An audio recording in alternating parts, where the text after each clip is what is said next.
राधे राधे। राधा रानी की कृपा आप सब पर बनी रहे। आज की इस वीडियो में हम संतान सप्तमी या दोबड़ी साते की पूजा विधि, शुभ मुहूर्त और शुभ तिथि के बारे में जानेंगे। तो चलिए हम अपनी वीडियो शुरू करते हैं। हिंदू पंचांग के अनुसार संतान सप्तमी हर वर्ष भाद्रपद मास के शुक्ल पक्ष की सप्तमी तिथि को मनाई जाती है, जिसे ललिता सप्तमी, अनंत सप्तमी के नाम से भी जाना जाता है। यह व्रत संतान प्राप्ति के लिए रखा जाता है। ऐसी मान्यता है कि संतान सप्तमी के दिन पुत्रवती महिलाएं अपने पुत्रों की मंगल कामना के लिए, उनकी सुख समृद्धि के लिए और उनकी उन्नति के लिए भगवान विष्णु और भगवान शिव और माता पार्वती का पूजन करती हैं। तो वहीं महिलाएं पुत्र प्राप्ति के लिए भी संतान सप्तमी का व्रत रखती है। इस व्रत को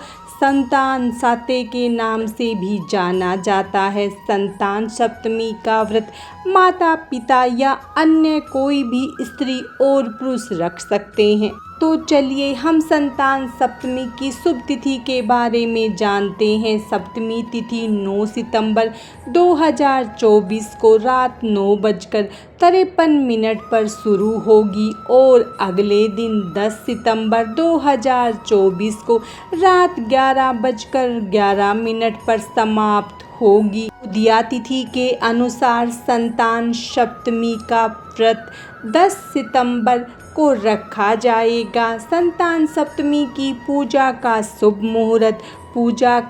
मुहूर्त सुबह 7:35 से सुबह 9:10 तक है। इसके अलावा दोपहर में 1:55 से शाम 5:05 तक भी संतान सप्तमी की पूजा की जा सकती है। संतान सप्तमी का व्रत क्यों किया जाता है?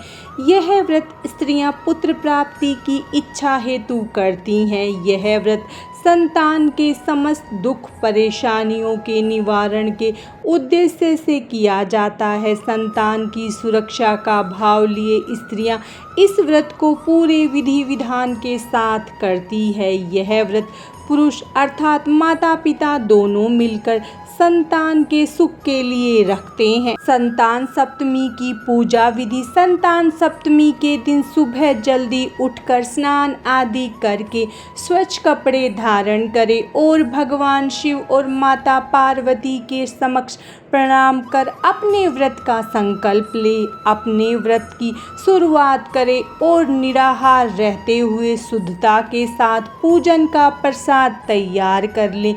इसके लिए खीर, पूरी, गुड़ के साथ पुए और फिर साथ मीठी पूरी तैयार कर ले। यह पूजा दोपहर के समय तक कर लेनी चाहिए। पूजा के लिए धरती पर चौक बनाकर उस पर चौकी रखें और उस पर भगवान शंकर और माता पार्वती की मूर्ति स्थापित करें। अब कलश स्थापित करें, उसमें आम के पत्तों के साथ नारियल रखे, दीपक जलाएं, आरती की थाली तैयार करें जिसमें हल्दी, कुमकुम, चावल, कपूर, फूल, कलावा आदि अन्य सामग्री रखें। अब साथ मीठी पूरी को केले के पत्ते में बांधकर उसी पूजा में रखें और संतान की रक्षा व उन्नति के लिए प्रार्थना करते हुए पूजन करते हुए भगवान शिव को कलावा अर्पित करें।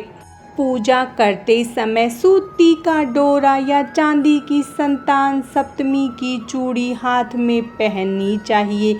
यह व्रत माता पिता दोनों भी संतान की कामना के लिए कर सकते हैं। पूजन के बाद धूप, दीप, नैवेद्य अर्पित कर संतान सप्तमी की कथा पढ़े या सुने और बाद में कथा की पुस्तक का पूजन करें। व्रत खोलने के लिए पूजन में चढ़ाई गई मीठी 7 पूरी या पुए खाएं और अपना व्रत खोलें। संतान सप्तमी के दिन इन बातों का विशेष ध्यान रखें। संतान सप्तमी के दिन सभी व्रती महिलाओं को पुए का भोग लगाना चाहिए और उसी को खाकर व्रत का पारण करना चाहिए। इसके अलावा सभी व्रती महिलाओं को कुछ भी नहीं खाना चाहिए। संतान सप्तमी के दिन सभी महिलाएं भगवान विष्णु, भगवान शिव और माता पार्वती का पूजन करती हैं। ऐसी मान्यता है कि जो भी किसी महिला को पुत्र नहीं है, उस महिला को संतान सप्तमी का निर्जला व्रत जरूर रखना चाहिए।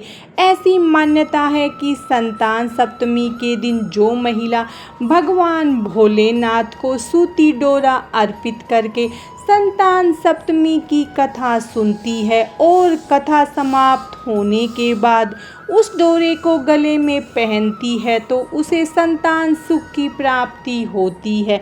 संतान सप्तमी के दिन जो भी व्रती महिला निर्जला व्रत रखकर शाम के समय गुड़ से बनी 7 पूरियों का भोग लगाती है तो उसके पुत्र की दीर्घ आयु होती है और उसके पुत्र की तरक्की होती है।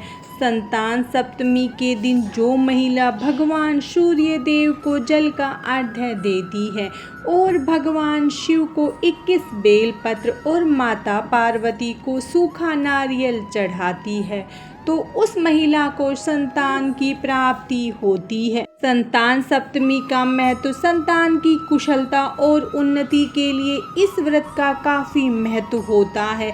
इसे मुक्त भरण संतान सप्तमी भी कहते हैं। यह व्रत संतान के समस्त दुख परेशानी के निवारण के उद्देश्य से किया जाता है। संतान की सुरक्षा का भाव लिए स्त्रियां इस व्रत को पूरी विधि के साथ करती हैं। यह व्रत पुरुष अर्थात माता पिता दोनों मिलकर संतान सुख के लिए रखते हैं। आज की इस वीडियो में बस इतना ही। माता पार्वती और भगवान शंकर की कृपा आप सब पर सदा बनी रहे।